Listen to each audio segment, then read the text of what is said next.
Tonight we present readings by Brynn Saito, Jarrar, Mai Der Vang, Brenna Womer, Venita Blackburn, and me, in that order. So first up, please join me in welcoming the amazing, incredible, brilliant Brynn Saito.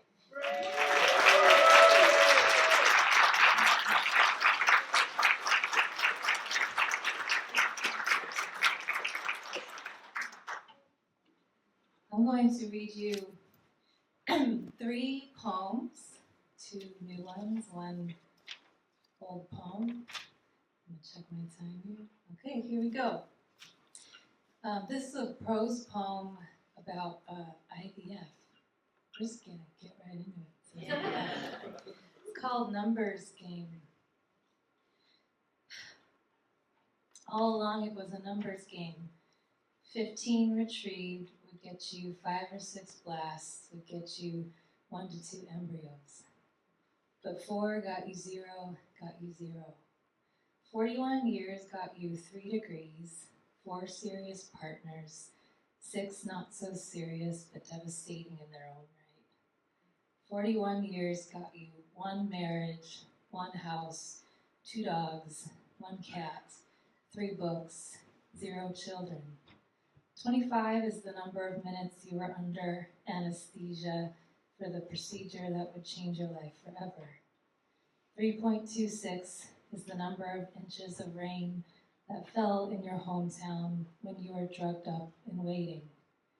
4 is the number of times per day you wonder if it's too late for you. 4 is the number of times per day you ask yourself, what does that mean, too late? According to whose timeline? 30,000 is the number of dollars it takes to fail. 48 is the age your mother was when they took out her uterus. X is the number of days you have left with your mother. X is the number of women in your mother line who had the same surgery as your mother. 60 is how many degrees it is when you go walking with your mother through a California winter, light sluicing the cork oak, light skirting the resilient camellias. What does it mean, too late? 1,868 is the number of weeks you have left to live, assuming you live. 4.5 billion is the age of the earth in human years. 5.5 billion is the number of years until the sun makes its expansion and vaporizes the planet.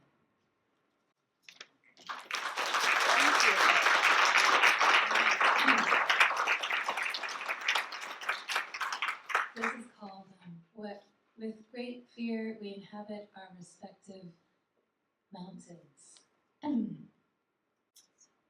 I would like to dedicate it to my husband, who is here tonight and who's going to help me sell books after. Thank you. I'm talking to the dead in the dawn air and the time it takes to eat 7 grapes. I'm learning how to distinguish poplar from holly by closing my eyes and listening. Sai no Kawada is the place where a riverbank separates life from afterlife, where dusklight throws its shadows. This is where I live now, brushing your hair away from your eyes, as if that will help me see better. Is there a word for repeatedly going outside to see if anyone is coming? Is there a word for wanting to be a mother and not wanting to be a mother? Sycamores are growing on the moon again, meaning anything is possible, including our continuing to serve life on this planet, even if we don't have a child. In all of the ways to come out of this, I choose this one, with you holding a flame in a jar and dancing under little white lights strung like teeth. And lastly, I just want to say, please go vote. So this is from my book. I've read this a couple times before. It's from Under a Future Sky, and it's called theses on the philosophy of history, or listening to the presidential debate while stuck in traffic. And I wrote this in 2016 for that debate. It's a three-part poem. 1, roads clogged with people and vehicles crossing the Golden Gate. Give my rage back to me, I know how to hold it. Ghost fog grows and stretches itself through the bars, and I'm ready for it. On my radio, the white general and the white general yank each other into the deep end, good heavens. Don't teach me to hate my language tonight. Don't teach me how to hate my lips and their language tonight. Tongo says capitalism walks on water. I've seen my TV. I believe it. All of the redwoods in the world can't keep this country from wanting to die. The future has arrived, and it's doubled over. And the best of us are ready for love. We're burning. 2, roads clogged with people and vehicles crossing the Golden Gate. My family is Eduardo and Mitsuo and Marilyn and Alma and Samuel and Fumio and the twin who drank himself to death and the auntie who drank herself to death and the Issei and the Nisei and the Sansei with their rock faces and nightmares. Undisguise me, said the stone. Undisguise me, said the stone, to the desert light. Undisguise me, said the stone, to the river. Lay me down under harsh water flowing under midnight starlight. Take my face off of my face, said the stone, shake me open. 3, roads clogged with people and vehicles crossing the Golden Gate. The white general and the white general teach me how to hate my language on the radio tonight. Which nightmare of a framework makes the human count? Which bodies count and which count against? Grandma met Grandpa in those camps. Let me give your rage back to you, said the poem. Stop trying so damn hard, said the poem. Everything that has ever happened to you and your family keeps happening, and the love keeps coming in with its surgery. Get good with yourself, said the poem. Get gone. Thank you so much, everybody.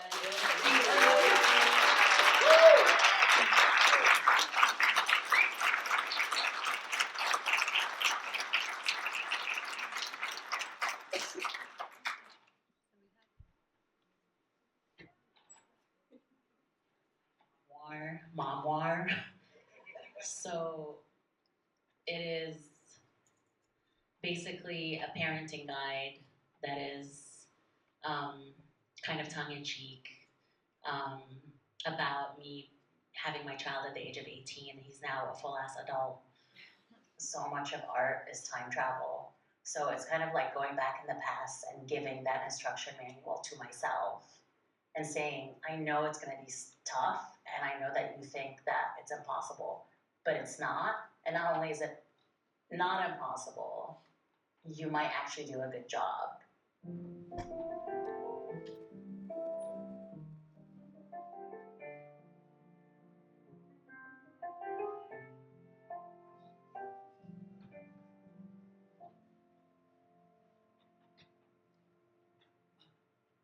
You're a young mom, barely in your 30s. Your home is now a sanctuary. You are a safe place for these kids, and you must ensure that your space remains safe. One of the ways to practice safety is to have and model having boundaries. I remember just sitting with my mom once, and she just said, you know, there's no such thing as unconditional love. And I was just like, no, you're definitely not the person to tell me that. You're supposed to love me unconditionally. And I think what she meant was, how can you love someone without boundaries? Boundaries keep you soft and kind. Boundaries help you love others and yourself better. Kids think they can smoke weed in your living room. Nope. Teens believe you will buy them beer. I think the fuck not. Children dropping acid on your couch? Hell no. One night you will come home from a long day of teaching and find a full-blown party happening in your house and spilling out onto the front yard. One of the kids is white and fancies himself a rapper. Challenge this white child to a rap battle. He enthusiastically accepts and introduces himself as Young Dippin'. When the beat starts playing and the battle begins, the children are all stunned. How is this old, light-skinned lady so easily humiliating this teen MC? When you win the rap battle, mic still in your hand, tell every kid at the party that the party is over. As they leave, explain that your home is not a venue, and hug them all goodbye. I think when you're parenting, you're dealing with a lot of serious moments. And when you're part of a marginalized group and another marginalized group within that group, and so on and so forth, there's going to be so much nonsense that you have to deal with. And if you don't laugh, you will cry or die. Would you like some blueberries to munch on? No. Really? I've never liked blueberries. You don't even know me. I don't. I didn't know that you didn't like blueberries. Do you really just don't like them at all? I'm gonna get scurvy, bro. I think I only eat like citrus fruits and then like no other fruits ever. No, what are you talking about? My mom provides this sense of comfort whenever I'm able to like come home to where I can connect with her immediately. And it's like, you know, old friends that you went to school with where you don't do the thing where you catch up first. Instead of catching up, you kind of go through your routine of like jokes. I think you cook so infrequently that you're like, oh no. That's not true. Now I cook all the time. The grief of having your child become an adult the first few years is the worst feeling in the world, because for me specifically, I lost my sense of purpose. But then I talked to other parents and they said, he'll be back. Don't worry, he'll be back and you'll be so tired of him. Did you season these? Yes. Okay. You can taste and see what you think of them. Yeah. You like? Yeah. Alright. See? I can cook now. I'm getting better. They're not that good. They're not? No, they're pretty good. Okay, Dude. that was funny. Do I get this now? Yeah. You cooked one thing. I'm really proud of you. Thank you. This is something that Angela and I have had for several years. What would this be considered? Like a domestic trophy? It's rewarded to you for only doing the most basic of tasks. The most basic task. So like when I would I think it started when I was like, Mom, I did all my homework for the day. And you're like, here. Here you go, dude. And I feel like it's You'd like be what like, I'm supposed to do. or like I would get groceries for us and you'd be like, here, Mom, you fed your family. Yeah. And I'd be like, yeah, I did. I think humor plays a really, really big role in child rearing. And it can really make or break your entire world. Think about it. Like, my brain was not fully formed until you were like 7. Yeah. So you spent the first 7 years of your life being raised by someone whose brain was not fully formed. Trust me, I remember. When my mom was 22, she was taking care of a 4-year-old in Texas, like with not a whole lot of friends, not a whole lot of things to do outside of going home, waking up, raising a child, taking them to and from school, teaching, going to class every day, and still, at the end of the day, you're like, well, I have to write this book, and I have to get it published. Dropping off a 6-year-old at school and having him say, write 10 pages. When I get out of school, I want to see 10 pages, you know? Like, just how serious he was about it. It was really hilarious, but it was also kind of paternal. And so, yeah, in a lot of ways, he raised me too. And I owe him for that, for sure. Do you remember in October? In October, when we first moved to Fresno, my mom was not being paid until October, because I don't know if that's like how the salary was for associate professors. Yeah. But I remember like we didn't have internet, and we didn't really eat like food. Like, Yeah, we were absolutely broke. We had no money.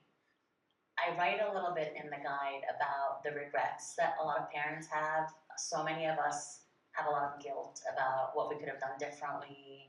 I just think all of that guilt is so much part of being a parent that it's hard to even separate from it. And it's because ultimately you're just a human being and you basically just did the best you could. And sometimes the best you could do wasn't that amazing, and that's okay too. Cheers. oh, dude, boink. Cheers.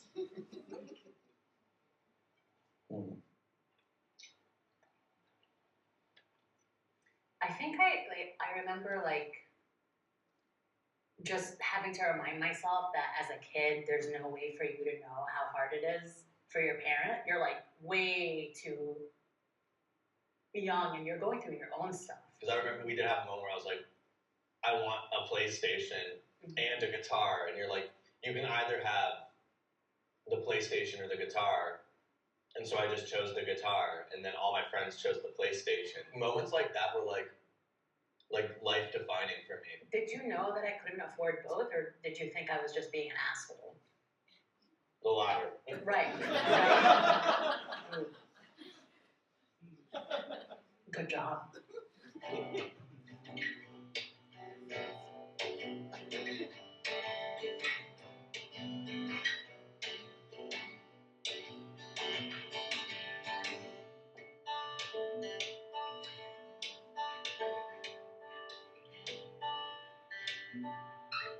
Did you think you'd be an artist?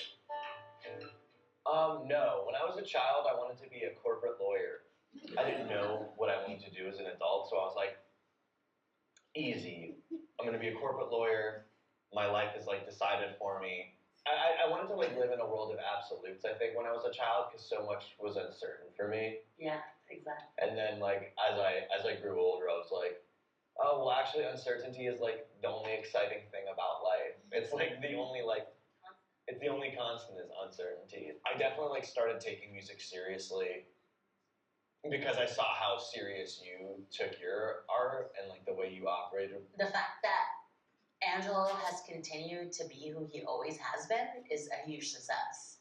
You know, that he has not, his sense of self has not eroded. Like, he's still the funny, ridiculous human being that I met the day he was born. This is one of your old photo albums. This is, can I read you what I wrote? These photos reflect only one side of your multifaceted, beautiful self. You're amazing and have succeeded to baffle me daily. I love your sense of humor and smart talk, of which you've been dishing large quantities. This picture of you, to me, is just like very like, it says before your haircut, but it's very cool. And now I have the same fucking haircut. It's the 90s, you're in plaid, you're wearing overalls, you look awesome. Go back to the Austin ones. Oh yeah, the Austin ones are good, okay. These are like the first flashes of memory for me. Like I met my best friend, my childhood best friend, I met her at this park. This was the family units. Those like really, really cheap the student apartments. housing For families. Yeah. And this is what the inside looked like. The walls were like made out of this like, I don't know what kind of fake wood this is. But Wood, yeah. I had a basketball, I never went D1. Can't believe it. Incredible. I think just being able to be ourselves, who we are, around each other is like the biggest success. You know, I have friends who now only in adulthood have been able to show these sides of themselves to their parents for the first time ever. And me having that connection to my mother always made it so I could be like, I could put my foot down even as a 6-year-old and be like, Mom, you need to show me some fucking respect, you know? Poor Ange. I feel like you should have several degrees. I have your MA as well, like as well as your MFA, as well as your associate professorship. Yeah, you're just like, I'm sorry everyone, but I'm I'm not getting my master's, I already have 2. Yeah, you're like, I'm done. I've never really had like a permanent place that I consider home. And it's more about, I think it's just about community. And the way I grew up, you know, with just 2 people in a household, like the communities that surrounded us were the things that built me up. Home, for me, has always been my body and my community. And Angelo is like the most important part of my community. That's what home is for me. I can be anywhere and still feel that sense of connectedness.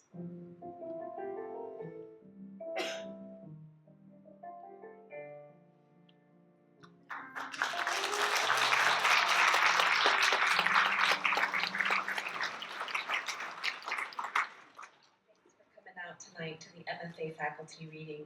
I'm sorry I can't be there in person, but I'm grateful to be joining from afar. It's always a pleasure to read with my colleagues. Thank you to Brynn and Jefferson for coordinating tonight's event. So I'll be sharing an excerpt from a longer piece. It's broken into multiple sections and explores a range of topics that include Hmong origin, extinction, and personal battles with health. I've also lately been interested in re-examining line and language structures in a poem. So you'll see in this poem that each line has a word highlighted in a bracket, and all of these individual words combine to form the last line in the poem. I'll be sharing it here on the screen. I hope you enjoy. Origin. In my belly, the baby squirms and kicks ripples across my skin. The baby in my belly jolts and turns faster than my body is ready for, and I have never been more grateful for touch, for the need to recall that we are both active and moving. We have been made into each other, and the baby is made into the baby, quickening to a cadence we have not yet learned, watery language of the womb. As in, movement is to make one's body go and do, as in the cell's right to movement. An animal's urge is to flee as an animal does what it is meant to do, to live the fullness of its cellular truth in the presence of its own life. The baby in my belly is on the way, carrying a beating heart to the globe, kicking and clinging for now, having waited this long. The baby I touch into is language movement as the life beating now.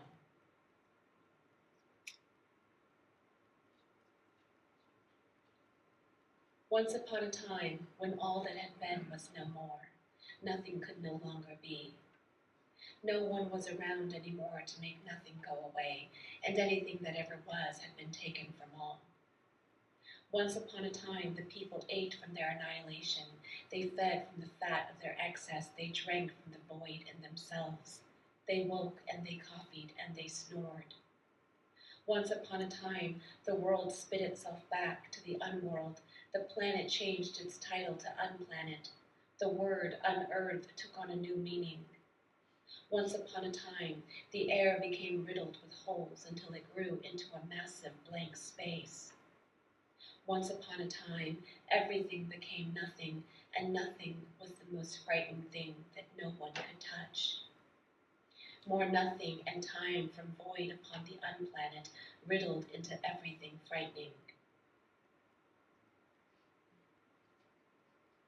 Edges and corners of questions trapped in a breath of the dead, kindling the unanswered at sunrise, the unanswered turning into smoke, asking transformed into ache.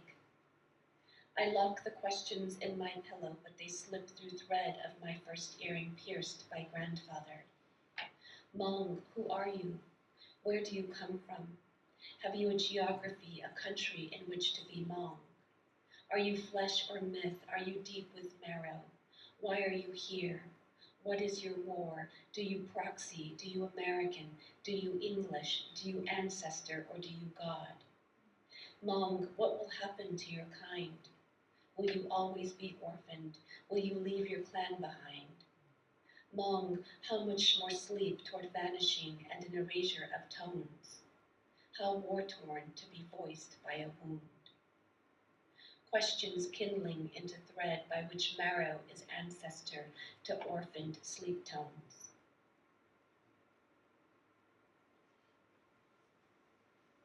It's late spring and the smells have returned. They'll be with me once a week for every month to come until the cold kicks in. Once a week, raging my olfactory with the fumes of an exhaust pipe ignited each time my head senses the AC, even as I work at my desk or shuffle a deck of cards, minding my own business, even as I brush my teeth or sit down to a bowl of oats. So says my phantosmia, I smell things that are not there. I smell them and they smell me back, tearing into my sensoria as an impulse out of control, shrapnel of pollutants ripped from a noisy muffler. Here I am now, trapped inside the MRI's magnetic field. Here I am, counting every page unfolding in my brain into a kingdom made of letters. And every raging time my cards say phantosmia, they shrapnel from counting letters. It matters that of any green, Yours is a fortress of wet evergreen, where the tracks you bury inside the ground belong to your babies waiting to be called. Even as the forest thins into forgetting against the air swelling into memory, each step adding to an archive of earth.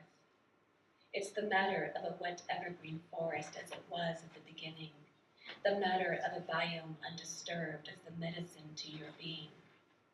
Then let us never meet. Let me never arrive to your life, never see your side of heaven sculpted by rain and a million leaves. In this your stronghold of boulders and riverbanks, of antiquity and nature, home is the word from another period and place, let me always walk away. That you belong to memory of the beginning, your life sculpted and home away.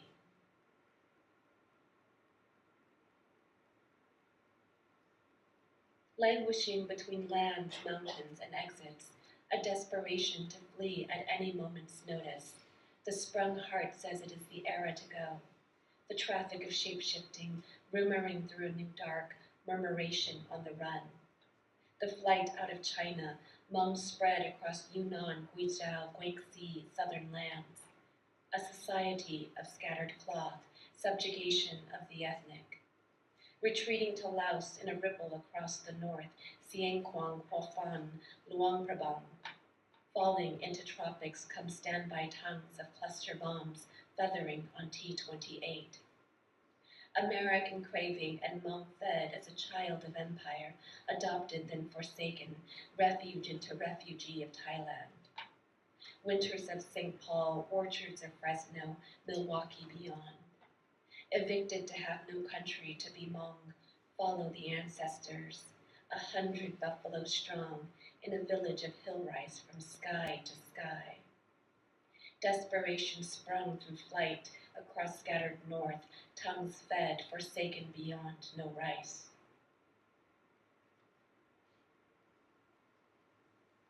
I wake whenever the baby stirs. He senses me even when his eyes are closed. I put my hand on his chest. He grunts to let me know he is unsettled. I shush him back to sleep. He is more tired than his little body lets on. I want to feel his chest move. He opens his eyes. I pat his head with my palm. He spits up milk. I wipe his mouth, dry his onesie as best I can. He smiles and sticks out his tongue. I lay my head on the edge of the bassinet. He looks above. There are stars projected on the ceiling. I shush him back to sleep. He coos and babbles as though crooning a love song to the lights. I press his diaper to check if it is wet. He howls into the middle of the room. I shush him back to sleep. He hears his father stir. I put my hand on his chest. His eyes begin to droop. I wait for him to fall asleep. I wait for him to carry on. When eyes shush to open, I and stars croon to the hand asleep. Fewer than 100, that's what they say. Fewer than 50 times 2 left on earth, fewer than 100 to span the broken centuries ahead. What is this aftermath without you in it becoming 100 times likely in a world eroded by the subtraction of your horns? Still, there are fewer than 100 from one end of the universe to the other side of the Anamites. Less than 100 as heavy and impossible as the light years between this life and the next. There could be 99, there could be 2. There could be all 100, there could be nothing left of you to tell. If your ways in secrecy can keep you alive, then I won't utter a word unless it is to call you mother, speak of you as father, for the survival of one more, unless it is to voice your name to the dead, as when the spirit money burned at dawn, the day we placed grandmother in the ground. What broken aftermath of the other, as all secrecy won't speak when burned.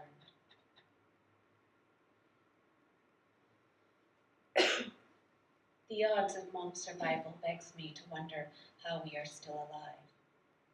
In the valley of our last existence, in the unpeopled dream of an end to the next war, grandfather hunting under the light of old shadows, how are we not extinct? We've carried on, releasing ourselves from the roots of dead trees. We grow our teeth to fill the spaces the words cannot reach. We whisper songs of the karst walls that once guarded our bones, fire the sounds into a past to never be found. What if not remembering is the new tongue we give ourselves? It's beyond that day when you lit the incense, touched the smoke to each corner of the room, knotted the red and white cord around my wrist. You opened the suitcase in the closet so I could speak to its dust. I am Monk. The threads I hear take the shape of your hand. Survival in the shadows roots the bones to new smoke knotted in long.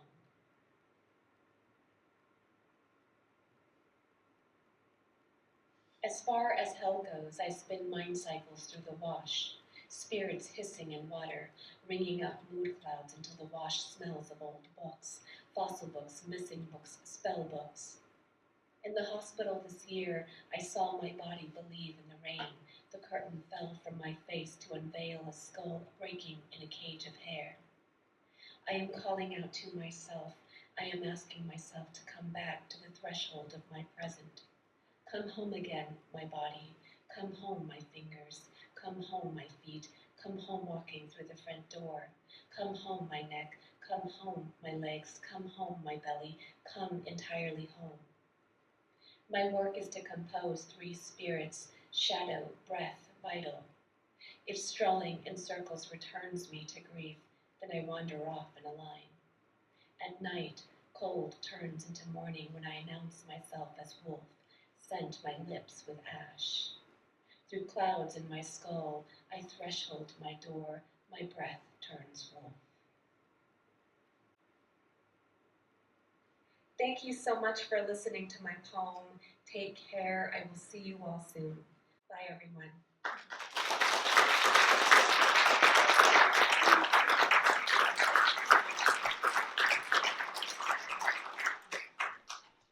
Hi, thanks for being here tonight. It's so good to see everyone.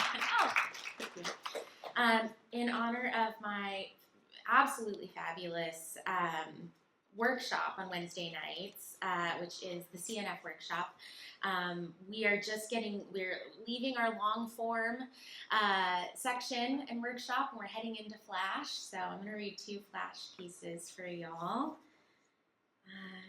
Yeah, thank you so much to Stephen and Brynn and Jefferson and Neely for your work tonight. Okay, this piece is called Sweet Nothings.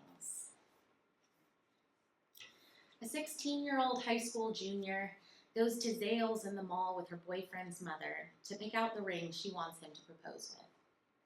Both the girl and the mother know there's only one diamond in the case he can afford, a 4th carat stone in white gold.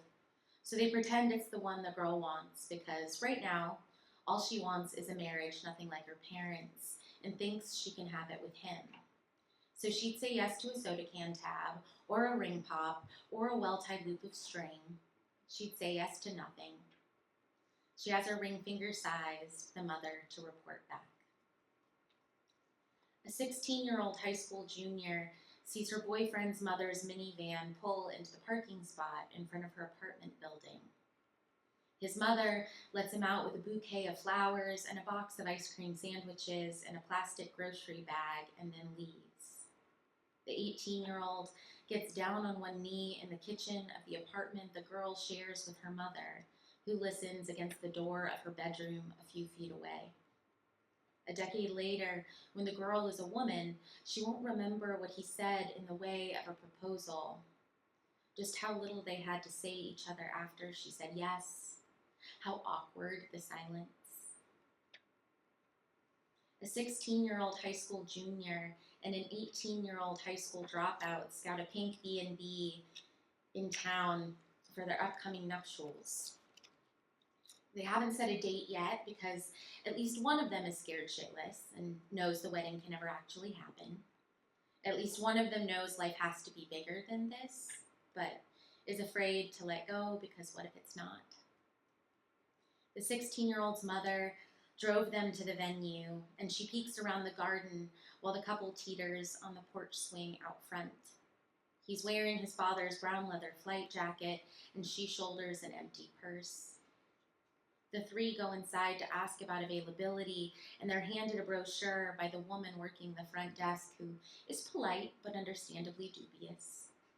The pamphlet tranquilizes the mother and the couple, and they return to the car through the back garden, where the 16-year-old can imagine some version of herself, happy. The 16-year-old high school junior stands alone in a David's Bridal dressing room, surrounded by cheap white taffeta. Her mother sits on a stool just outside the door, in front of a three-way mirror under fluorescent lights. The 16-year-old's hair has been let down from a ponytail, so there's a crease just above her ears, and her makeup is oily and smeared after 8 hours of classes. She feels the room is a bit cramped. She feels a bit sick to her stomach. She feels exceptionally alone. She doesn't like any of the dresses the attendant picked out, but really, she doesn't like herself or who she is yet. Really, she isn't sure who will ever love her if he stops. And because she can't imagine life too far beyond this moment, she picks a strapless T-length with horizontal bands that reminds her of the one Julia Roberts wears in Runaway Bride, the one she swishes like a bell and sings ding, ding, ding. A 16-year-old high school junior sits cross-legged on the carpet across from her 18-year-old fiancé in the basement bedroom of his parents' house. She hands him the chip of a diamond she'd been wearing on her finger for the last 3 months, the one her science teacher laughed at, saying, "Don't be an idiot," and that her boss said she couldn't wear at work. A decade later, she won't remember what she said in the way of a breakup, only that her fear of missing out on more at some point started outweighing the security of the moment. He threw the ring across the room, but dug it out of a pile of laundry when she left. They'd get back together and break up again, but the ring would remain on his dresser next to a stack of change. A 19-year-old college sophomore stands alone in line at UPS, stuffing a never-worn wedding dress into a used cardboard box. She's relieved the dress serves as its own packing material, so she doesn't have to shell out for bubble wrap or styrofoam peanuts. These days, she has her own rent to pay, and the $50 she got for the dress won't go far, but she's so tired and embarrassed of seeing the reminder of her almost life in the back corner of her closet that she'd have said yes to 30, to 15. She was so desperate, she'd have given it away. She tapes the box shut and writes the address of an eBay buyer on a bright white label.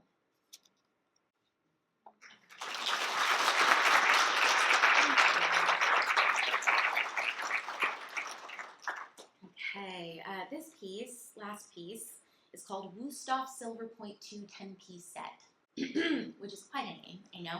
It's the name of a knife set, which you are about to hear the story of. It was my first ever piece of published creative nonfiction, so it holds a special place in my heart. Wusthof Silver Point 2 10-piece set. I pulled a knife from the block, my favorite chopping knife with its blunt tip, round and snub-nosed, though I'm not sure anyone else could pick it out by that description, but I always know it when I see it because it's my favorite, with its smooth black handle and the sharpener too in its little hole.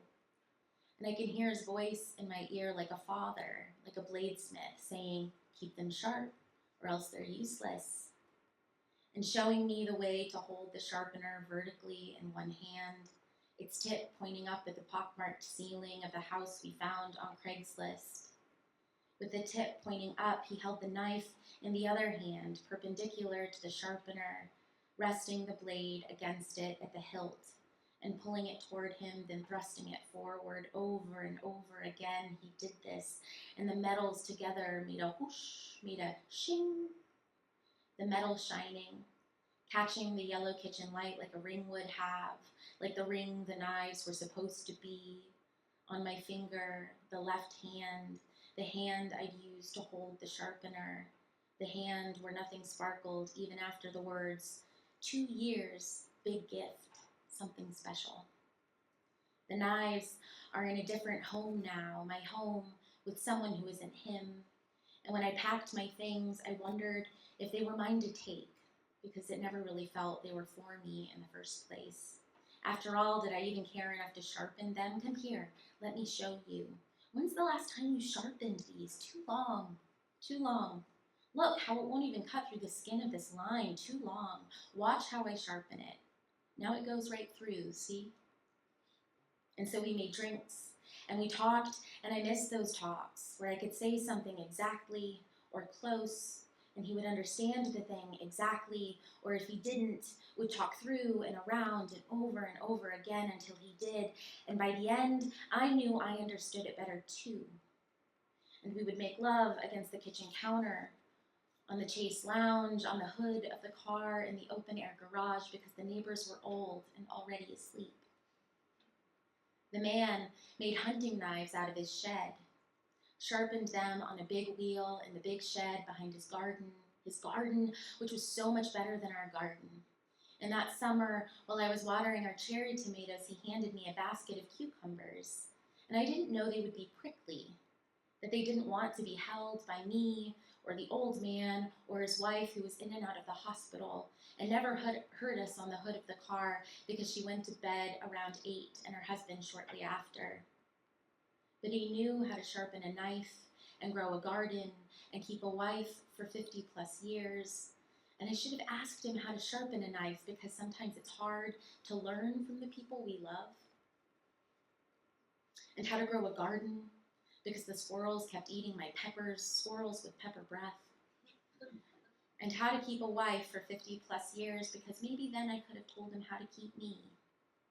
And he never would have said, so you really don't think you'll regret this? And I never would have looked back at him sitting on our green tweed couch. If you walk out that door, it's over. And me, with one foot out the door, saying, I know. And then closing the door and driving past the cheese factory that pumped cheddar into the air and the grocery store where we bought things to chop, things that dulled the knives. And then driving back 3 days later while he was at work and packing everything, including the 2-year knife set, into a trailer attached to a truck that drove me away from the tweed couch and the spent garden and the love that taught me how to sharpen things.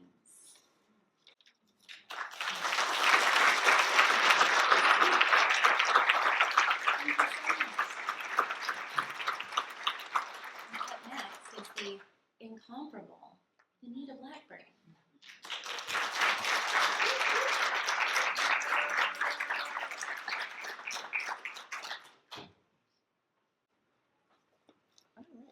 A little higher. Okay. Yes, this sounds good. All right. First, I just want to say that I am just extremely fortunate and lucky to have colleagues that are so talented and brilliant and just really good people and also good teachers. And just for the record, I know people like to shit on Fresno a lot, and I'm new-ish, I've only been here about 6 years, so I guess, But when I tell people about this program, they're always extremely impressed. I've collected a lot of writer friends over the time, and I visit a lot of universities throughout the years, and they're always impressed, of course, with our talent, yes. Just our accomplishments, yes. But then I tell them that we like each other. And they're like, and I say, yeah, we go bowling, we like hang out. And it's just such an odd thing. So in just a work environment, but also just in life to have this kind of, work family. So I just really appreciate all of you guys. So, yeah. But, so now let's get to some scary stuff. So, I know it's October 30th, so I said I'm going to read something. I'm going to read my scary story, and then I started flipping through my books, and I said, well, which one? So I don't know. So there's this new term called literary horror.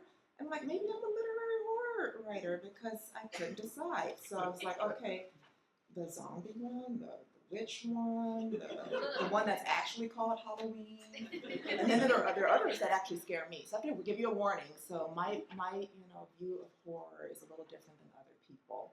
So I was raised, my mother's a little odd, so I was raised watching horror movies when I was 5, 6, 7 years old. I used to watch Aliens and Chucky and Species on Sunday morning, just chilling. So I'm very desensitized to the monster stuff, but I am scared of things. So it's all that stuff like, bacteria and germs and marriage and things that sneak up on you. I'm going to keep telling that joke, or it's like my wife is here.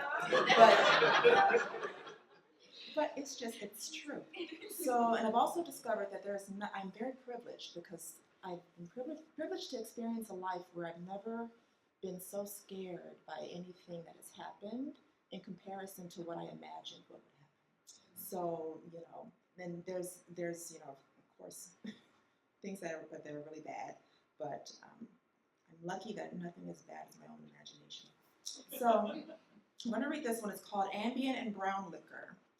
So it's the zombie story, my version. Me and T went to the Denny's across from the hospital at 3 in the morning, the night Mama tried to kill herself. T ordered a BLT sandwich on sourdough with fries. I got the pancake breakfast with eggs, sunny side up, hash browns, and bacon. The waitress was good, never asked us how we were doing, just punctuated all of her sentences with sweetie. What can I get you, sweetie? Anything to drink, sweetie? It's coming right up, sweetie. Why didn't you get the chocolate ones like always? T asked. I'm trying out the blueberry. She sat back in the booth like it was really something to think about. The blueberry pancakes versus the chocolate pancakes with the whipped cream smiley face. Certainly this was not a time for smiles in our food, and she understood that after I did. Maybe figuring out that late was the problem she had to consider so deeply. We should have been covered in blood.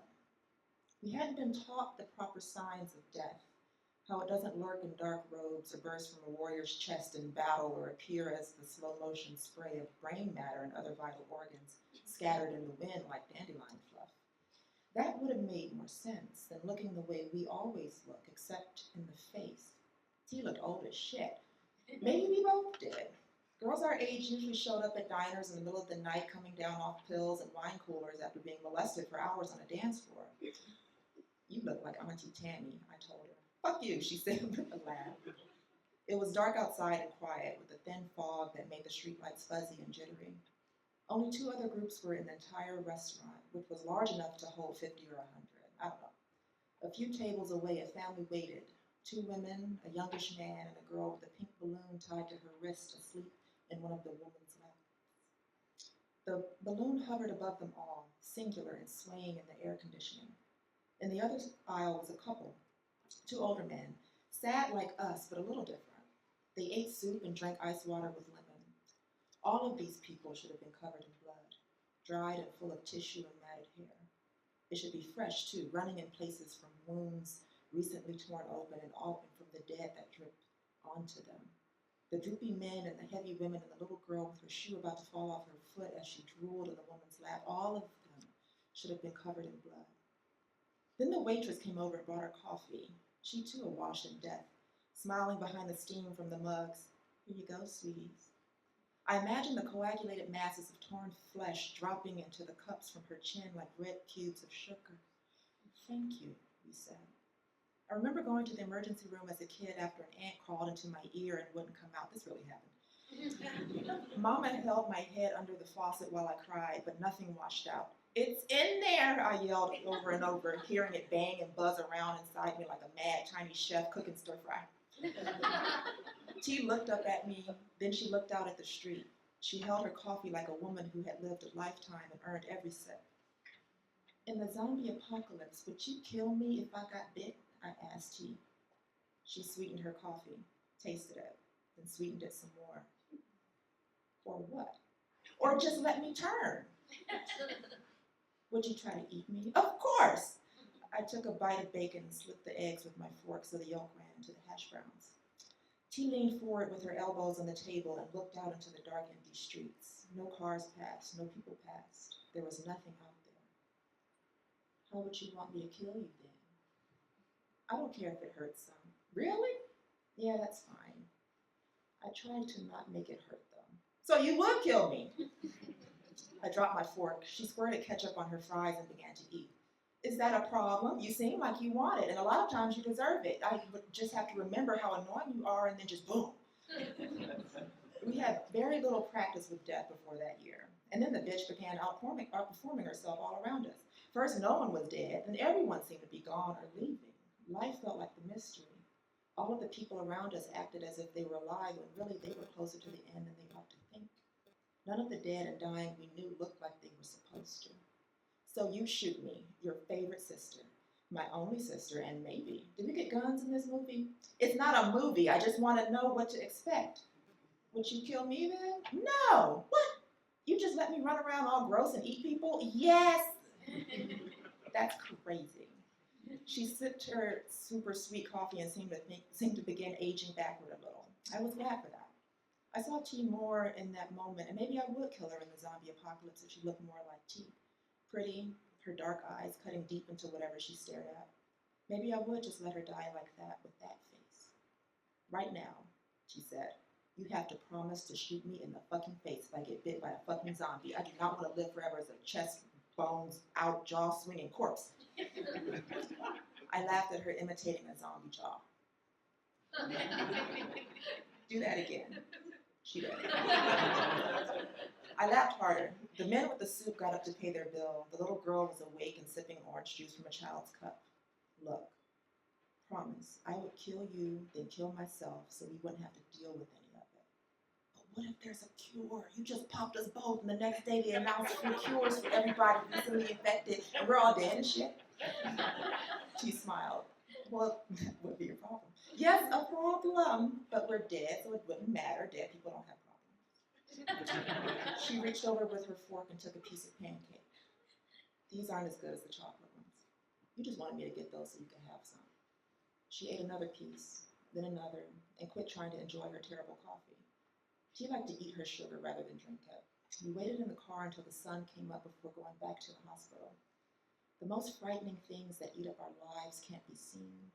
Simple bacteria, free radicals, cholesterol, time, protein deficiencies, cortisol, vanity, ambition, carcinogens, love, and all the erratic chemicals of grief and abandonment. T had found Mama on the sofa after coming home late. I'd been asleep for a while when I heard T screaming and screaming as if there had been a massacre. Blood everywhere and nowhere. Her mother rested the whole day after having a tube inserted into her stomach to siphon the contents. Because she arrived unconscious, they gave her a tracheal intubation to make sure she didn't inhale the poisons during extraction. When I had the ant removed, the doctor smiled in my face and asked if I wanted to keep it. I thought they might bottle up the juices from Mama's belly and ask if we wanted to take them home, but that didn't happen. We left with no proof at all. All right, what's up there?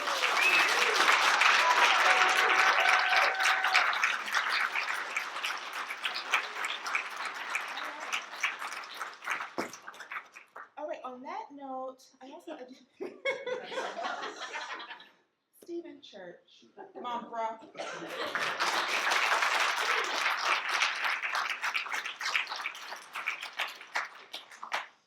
Hey, everybody. I just want to echo what Venita said. My colleagues are freaking cool. And like really incredible writers that, I mean, I know this already, but the thing I love about this reading is I get to feel it. And so thank you. Okay, so this first piece goes out to my students in my 250T class because we have lots of great conversations. So we were talking the other night about writing process and genre. And I was admitting that I I'm always writing nonfiction. Like it's always an essay in my brain. And I'm afraid of poetry. Because I'm afraid of things I don't understand. But I went home and I opened up my folder or whatever and I found a poem. Yeah, I know, right? And Andrea, my partner today, asked me when I wrote it, and I said, I don't know. I can't really remember. So this is called Watching the Lineman. Just the other day, I read the memoirs of a lineman for PG&E, a man who loved books and understood power in a way I never will. Today, I watched a lineman in a hard hat hoist himself up a pole, spike and strap, spike and strap. He rose over the border of my backyard. I called the dogs off as they tend to bark at anyone encroaching on their turf. I apologized for their vigilance and wanted to offer him a beer, to ask him about his day and what he sees from up there, over the walls of our wooden fences. He rose above the four corners of our yards, teetering over the city-states of us. The pole wobbled between trees, his spikes digging into it, and I worried over our line swaying with his weight, imagining an interruption of sparks. And I wondered what he sees up there, about the politics of the American family.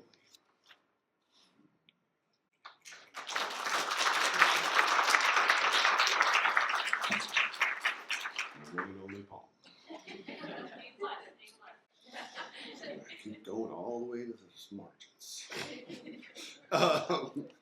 This next thing I'm going to read is this is a new piece, a new work in progress, very rough, frankly, and there's some excerpts from it. The larger working title is called Signs, Tangents, and Pig Chefs. I'll kind of explain later. Okay, so much of my day spent working at Meteor Crater Natural Landmark in northern Arizona were spent standing behind a counter selling postcards in the gift shop, nachos in the snack bar, or rocks in the rock shop, where when things got exciting, I might get to crack a geode with the weird chain winch contraption. If I was really lucky, I got to spend a few hours a day guiding tours along the rim, delivering that odd mix of fact and fiction that so enthralled the tourist as I tried to politely answer questions like, what happened to Highway 40 when the meteor hit? So one slow day that fall when my manager offered me the job of painting all of the handrails and pedestals in the museum, I jumped at the opportunity and quickly made up some warning signs. One of them said wet paint.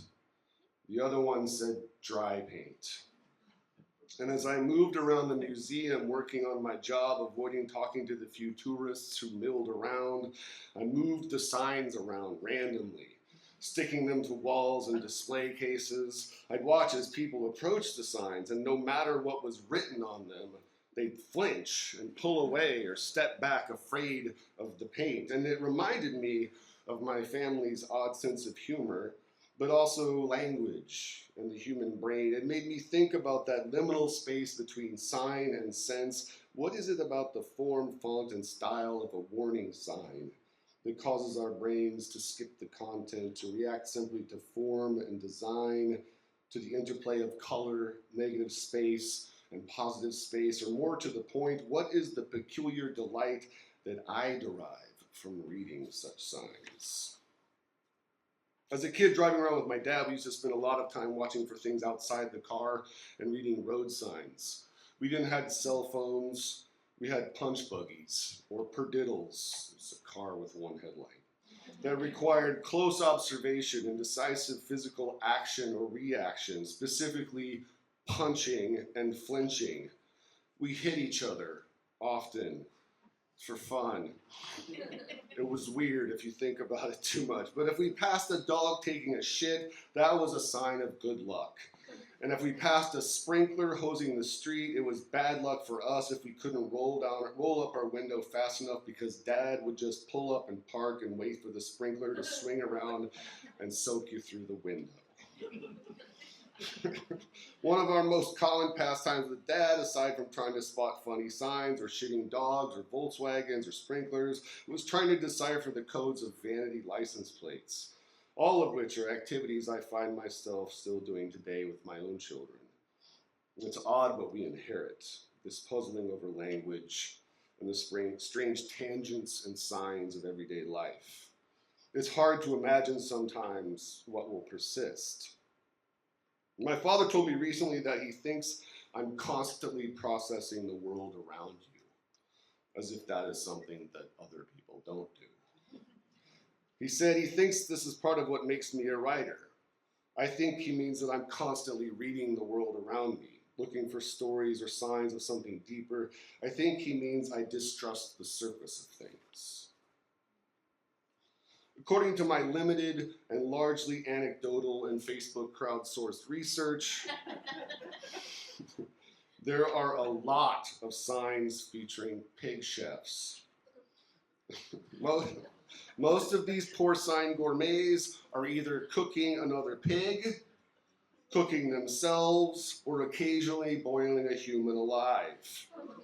Many, if not most of these restaurants are barbecue joints where pork is often the main meat on the menu. But there are also fancy French and Italian restaurants featuring rotund and smiling pig chef statues wearing a red check apron and a chef's hat. I have my own pig chef statue, thanks to Brenna. He's about 18 inches tall, wearing a white apron and the look of arrogant disdain on his face. He has so much attitude, he just looks French. What is it about the pig that allows us to accept it as a creature cooking our food? Why do we find these images appealing? Come to our restaurant where our chef is a pig who cooks his own kind, or even himself, and serves it to you on a platter with some beans and white bread. It's all so confusing to me. But once I start seeing pig chefs, I can't stop seeing signs of their anthropomorphized faces. Do we accept the pig chef because the pig is perhaps the most intelligent, domesticated animal that we regularly consume in a variety of ways? Some say pigs are as intelligent as a human child and make excellent pets. Perhaps it's their pink skin, round bellies, and cherubic faces that allow us to ignore the cognitive dissonance. It's hard to say for sure. We don't, in contrast, often see signs featuring other animals cooking themselves. There's no chickens frying chicken or cows flipping steaks on the grill. We don't imagine fish chefs and build monuments to them, just pigs cooking pigs. During testing of atomic bombs in the Nevada desert, pigs were put in military uniforms so the Defense Department could gauge the protective qualities of the clothing in the face of a nuclear blast. Because pig skin is like human skin. Perhaps it's a fault of language, perhaps it's a fault of empathy, but we also seem to recognize the fundamental intelligence and, dare I say, humanity of the humble pig. Think of our collective love for Wilbur, the barnyard philosopher, and our internalizing of Charlotte's message, Song Pig. Or consider the famous character, Porky Pig, that lovable, goofy southern dandy in a sailor's uniform, prancing and stuttering through our collective imagination. Or Miss Piggy, the vampy and sexually aggressive lounge singer. We see ourselves in pigs more than perhaps we do in any other animal. We become pigs in the popular imagination. With the pig, the line between human and animal blurs a bit. It's a slippery slope. He's a sailor, he's a chef, and before you know it, he's wearing an apron and wielding a knife. The humble pig has long been a test of our humanity.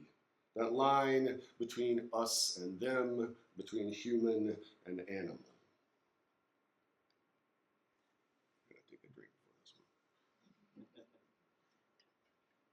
one. Okay, so this last section is sort of part of this, but you can blame Brenna for this because I was telling her about this and she's like, you should write that down. So I did. All right, so one of the things that I'm doing in the essay too is I'm talking about ads. I love advertising, I love signs, I'm always fascinated by it. I don't know, just find it interesting to think about visual rhetoric, language. So this is kind of on the Halloween theme, I guess. Jack Link's brand beef jerky created a series of Feed Your Wild Side television advertisements that aired during live sports in the fall and winter of 2023. The short spots were ostensibly created to inspire or encourage the consumption of Jack Link's beef jerky, and in doing so, feed your wild side. But they also said something about this blurry line between human and animal, a subject for which I am a moth to the flame. One such commercial stars a sad and listless barber who, upon consuming Jack Link's beef jerky, unleashes a Sasquatch to finish off his clients by scalping them with a chainsaw. It is somewhat aggressive in its representation of the barbershop experience and the apparent immediate effects of consuming Jack Links, but still, at least for me, a striking and somewhat convincing television commercial. But my favorite Jack Link spot features a young man in a public restroom eating beef jerky. Because eating beef jerky in a public restroom is a perfectly normal thing to do. We've all been there. Nothing at all strange about it, just hanging out at the urinal, nurturing your wild side, eating beef jerky from a plastic bag. So you're not completely surprised when the voiceover narrator says everyone has a wild side. And the camera pans down to the young man's feet on the restroom tile floor. Suddenly you see hairy Sasquatch legs emerge from the young man's backside and drop to the floor, lifting him off the ground and turning our protagonist into some kind of half-man, half-squatch monster. The camera pans out wide and we see that the half-squatch also has both hands wrapped around what appears to be a fire hose-sized penis. And he is blasting a yellow stream of urine so thick and powerful it rips a urinal off the opposite wall and floods the floor. And that's it. That's the commercial. Or, in the language of the medium, the end of the bumper ad. A very brief television spot, perhaps only a few seconds long, that's intended to achieve quick brand association or deliver taglines such as, "Feed your wild side." Obviously, the suggestion here is that everyone has an inner Sasquatch, another persona that is bigger, hairier, and more aggressive, a persona that can turn even the most mundane visit to a public restroom into a magical place of ecstatic self-expression and actualization. But it's even more than that, really. It's also suggesting that by eating Jack Links, you also would not only unleash your inner Sasquatch, but your inner Sasquatch penis. A literal and figurative fire hose capable of property destruction, flooding, or perhaps even crowd control.